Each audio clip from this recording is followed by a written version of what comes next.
Hello. This is going to be a slightly different video today because today is a really special day.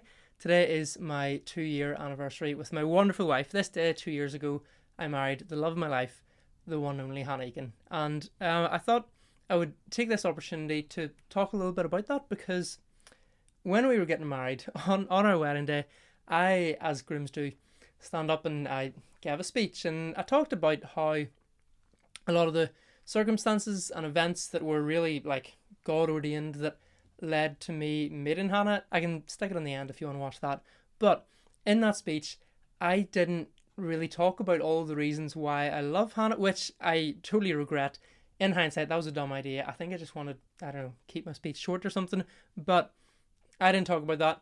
And we've been to numerous weddings ever since. And at every single one of them, whenever the groom gets up and starts talking about how much he loves his wife and why he loves her, I feel really bad. And then Hannah pokes me in the leg and yeah, kind of rubs that in a little bit. She's like, "Oh, you should have done this." So here I am.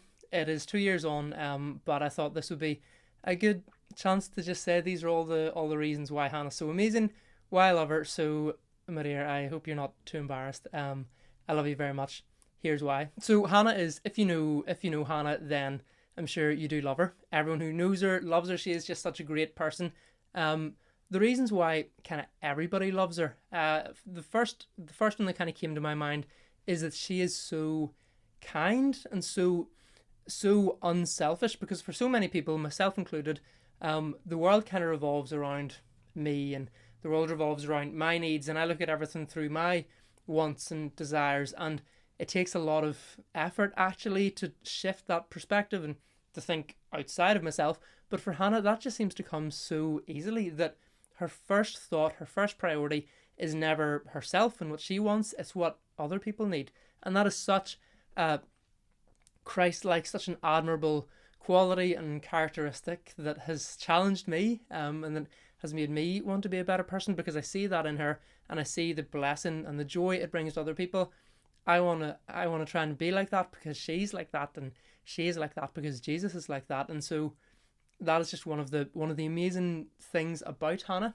And the way that translates, then the next thing that the reason that people love her is that the way that translates is that whenever she's doing something for you, she is going to give it her best effort. The thought of, or the concept of like doing something kind of half-heartedly, you're not quite finishing a job, that just doesn't compute for Hannah. If she's doing something for you, you know she is going to give it her best effort, whether that is painting a palette or a sign for a friend's wedding, or whether it is planning a party or a hen party or some sort of event for people, or just in her friendships generally, or in her work, the way that she comes home and talks about work. I say, Hannah, like, you don't need to do like work that hard. And she says, why would I not? Like, it's my job to care for these people and look after people. And she just does it. She's just so given. She gives so much of herself because she's so unselfish. And then the third reason that kind of came to mind of why everyone loves Hannah is that she's just really wise. If you want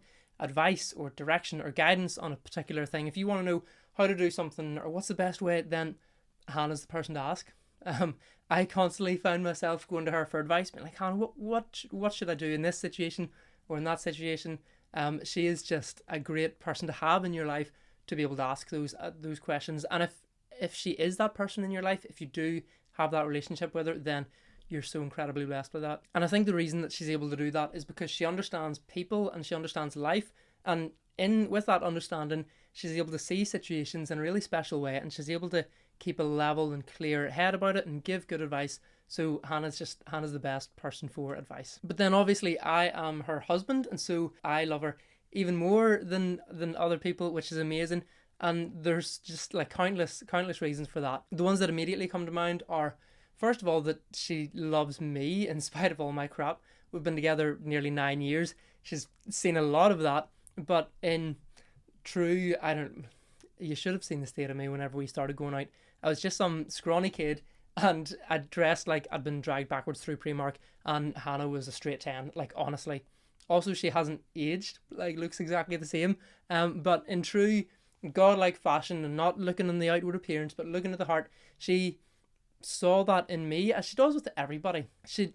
isn't put off by outward appearance. She does see people's characters, and she saw that with me and saw something that she liked, apparently, because here we are. And then the second reason why I love her so much is that I know that you can't totally rely on people because she's a flawed person. We're all flawed people, and Jesus is the only person we can truly rely on. But as far as an imperfect human goes, Hannah is my rock. Hannah is the person I depend on for absolutely everything. Whenever I need help or advice or guidance, Hannah's the person I go straight to. Whenever I've had a really stressful day or a hard time dealing with something, she just comes home and gives me a hug. And just by being there, she doesn't even have to do anything. Just by being there, she just makes me feel so much better. She's really amazing, so dependable, and has been such a rock in my life. She's also, I hesitate to say this online because then it's there forever, but I'll allow it. She's almost always right. I'm not going to say she's always right, okay? She would say she's always right. She's not always right, but a lot of the time she is right. She gives good advice and guidance and direction. Even whenever I was thinking about that, actually, even just like if you're lost somewhere or you were driving somewhere, you can't remember how to get home, listen to Hannah, don't listen to me. She'll always ask me, okay, do we turn left or right here? She knows the answer, and I say left, and she reminds me every time that actually we go against my initial instinct, that if I think we go left, we actually go right. Honestly, that works like 97% of the time, because a lot of the time Hannah is right. And then the last thing that I love so much about her is that she's just so funny, and not necessarily in like a stand up in front of 40 people and tell a really great joke. Not that that's beyond her, but the humor that she has is just like the sort of quirks and the way her brain works just makes me laugh, honestly, every day. Like, there's not a day goes by where I'm not amazed and surprised by something she does, and I'm just like in stitches laughing.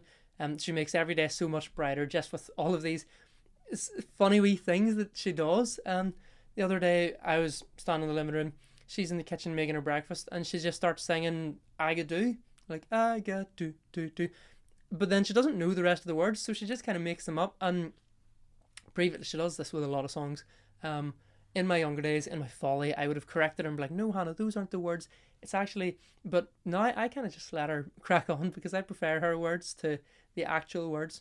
Sorry, whoever wrote I Ga Do, but Hannah's version's better. There are a million, like, just honestly, so many things that I could say or tell you, like funny things that she's done or that she's said. I would probably really embarrass her though. She'd be like, oh no, so I'm not gonna tell them all. Just in passing reference, mention the fact that whenever she falls asleep on the sofa cuddling the dog, and I have to kind of wake her up, and she gets like really, really sleepy, and then she's just incredibly cute when she's sleepy, and it's hilarious, like trying to make her say anything or do anything really, really funny. Or whenever we're on the sofa and she just like, she'll put her arm around me and I'll think, oh, this is lovely, and then that arm will slowly go down towards my armpit, and I think, okay, I can see where this is going, and then I start tickling her, or I grab her arm, she's like, how did you know? And I know, we've been together nearly 9 years, Hannah, I kind of know when you're going to tickle me, or whenever you're going to stick your finger in your mouth and then put it in someone's ear. She does that all the time, but it's funny, I like it. So listen, if you know Hannah, you know that she is great for those plethora of reasons. If you don't know Hannah, unlucky, you really are missing out. But if you do know Hannah, unless you're me, you're not married to her. I'm married to her, and that makes me feel partly like hard luck for you, but also I'm just so blessed to have such an amazing, godly, kind, generous, wise, hilarious woman as my wife. So there it is for the world to see, for the world to hear. Hannah, happy anniversary. I love you. Please don't hang this over my head that, oh, you didn't talk about me at the wedding, because here it is. I hope this makes up for it. Happy anniversary. I love you. Cast your minds back to 2005. Some of y'all weren't even born. You weren't born. 2005. I'm in P5. Steve and I have been best mates since P2. And Steve's older brother Matthew is sitting the 11 plus. Okay? So he comes out of the exam, and as you do when you come out of an exam, everyone's asking each other, oh, how'd it go? What do you think of this question? What do you think of that question? And someone asked Matthew's really good at maths, he's an actuary now, so he knows maths. Someone asks him, oh, what did you put for this question? And he's thinking, I don't remember answering that question. I was like, oh, what about the next one? And he's like, no, I don't remember that. What about the next one? Don't remember that. What had happened to Matthew in that 11 plus paper was that 2 of his pages had stuck together. And so he had missed those 2 entire pages and hadn't been able to answer them. So he wanted to go to Wallace High School. He needed an A for that. He didn't get the A. He got a B2. And so he went to Lurgan Junior High. So then fast forward 2 years, Steve and I are doing our 11 plus. Steve's heart is set on going to the junior high. So I figure, yeah, I'll go to the junior high as well. Now I go to the junior high, even though we both got A's in the 11 plus, and academically I peaked in P7. We both got A's, we could have went anywhere. We went to the junior high, but it was through going to the junior high that I met Hannah. And 11 years later, here we are, married. And so I look back at that, there are a couple of things like that, but a couple of wee, tiny wee things, very small details, small events that happened that, had they been slightly different, Hannah and I might not have met. So I'm, most of all, more than anyone else, I'm thankful to the Lord. Thankful to the God who made it all happen. I believe in a God who is the King of the universe. He's all powerful, he's all wise, he's perfectly in control, but he also knows me and loves me, and he knows Hannah and he loves Hannah, and in his wisdom, in his power, he saw fit for Hannah and I to marry each other. And like, thank you to him, because he's totally nailed that one. So last toast, and then we're done. We'll have a wee toast to Hannah, and if you're so inclined, give a wee silent toast to the Lord as well.